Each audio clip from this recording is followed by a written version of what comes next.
welcome to the second of a short series of videos about the renovation of a Hohner L75 professional guitar. In the last video I went through some of the things that I need to do to this guitar to get it ready or up to a condition to where it can be sold. And one of the biggest jobs really was looking after the frets, which had been worn down, particularly on these lower frets, very worn away. And I was trying to work out whether I could get away with simply leveling them. I decided that I couldn't, so what I've had to do is take the frets out, and I'll be putting some new frets in. I can't do that for a little while because I haven't got the frets that I require.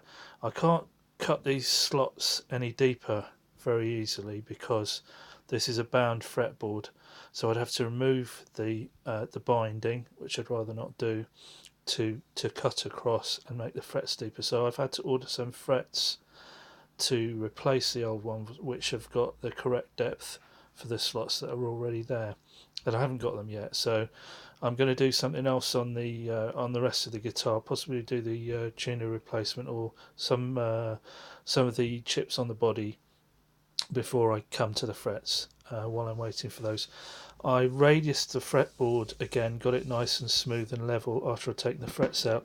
I was quite surprised to find when I used the gauge that this is a 16-inch radius fretboard, so it's a lot shallower than what you would normally find on a Les Paul single cutaway style guitar, which is usually 12.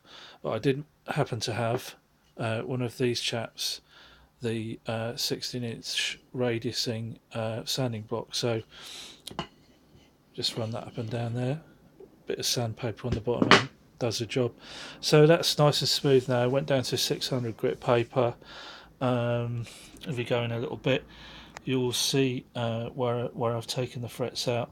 There's a little bit of marking from the tangs from the previous frets, but that's not a problem because the new frets will be wide enough to cover that over. So the frets came out really easily. Didn't usually get the usual chips pulling out as you take the frets out. You usually get some chips coming out, but not on this. So a nice piece of wood, really, a nice quality piece of rosewood. And so that's it. So I shall see you in the next video, which will be in a day or two's time. Cheers.